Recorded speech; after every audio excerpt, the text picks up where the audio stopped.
যে নারী ছিল স্বপ্নের মতো, তাকেই কেন একদিন ছেড়ে যান পুরুষটি? প্রেমের শুরুটা যেন এক মায়ার জগৎ। একজন পুরুষ যখন কোনো নারীকে ভালোবাসেন, তখন মন প্রাণ উজাড় করে ওই নারীকে ভালোবাসেন। নারী ওই পুরুষের কাছে সবচেয়ে কাঙ্ক্ষিত। তার হাসি, চোখের চাহনি, কণ্ঠের সুর সবকিছুতেই যেন জাদু লুকিয়ে থাকে। সেই নারীই হয়ে ওঠেন শৌখিন নারী।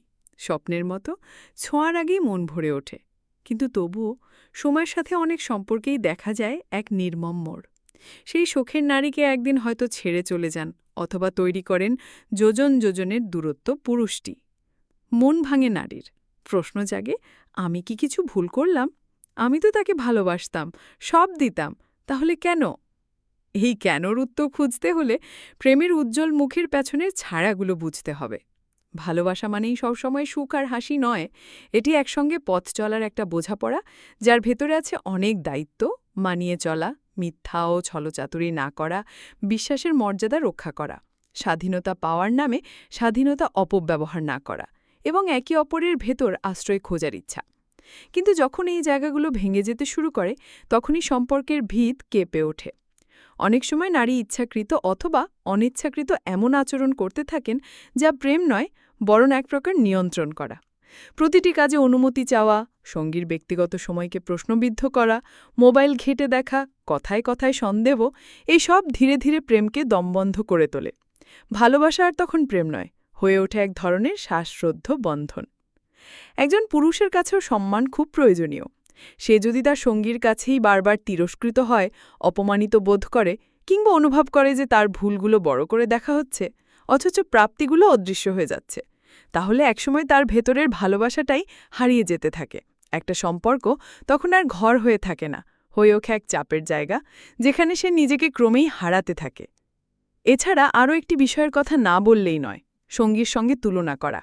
অমুকের স্বামী গাড়ি কিনে দিয়েছে, তারা বছরে 2 বার ঘুরতে যায়, তুমি কিচ্ছু দাও না। এমন কথা যে কোনো পুরুষের আত্মবিশ্বাস ভেঙে দিতে পারে। নারী বুঝতেই পারেন না, পুরুষটি হয়তো নিজের সাধ্যমতোই সবকিছু করার চেষ্টা করছে, কিন্তু সে ভালোবাসাটাকে মাপার যন্ত্র হয়ে দাঁড়িয়েছে তুলনা। ভালোবাসা তখন হিসেবের খাতা হয়ে যায়, আর হৃদয়ের খোলামেলা উঠোনে সেই প্রেম আর ফোটে না।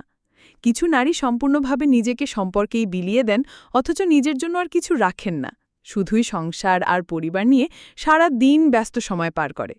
তার এই ব্যস্ততাকে স্বামী কিংবা পরিবার কেউ মূল্যায়ন করে না, তার কথা শোনার মতো কেউ পাশে থাকে না।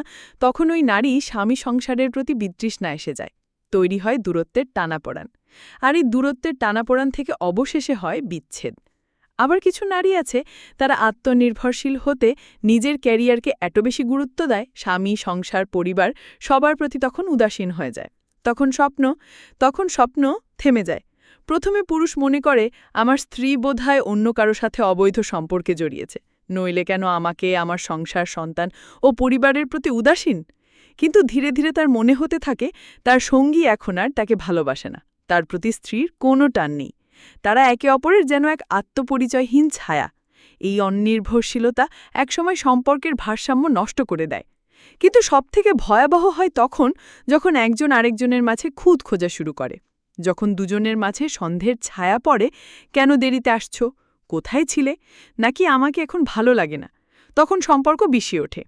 আবার স্বামী কিংবা স্ত্রী অনর্গল মিথ্যা বলে, ছলচাতুরির আশ্রয় নেয়, কোনো কিছু গোপনীয়তার আশ্রয় নিয়ে তার বিশ্বাস নষ্ট হয়, এমন কাজ থেকে বিরত থাকে, তখন দেখবেন ভালোবাসার হাত কখনো ছুটে যাবে না।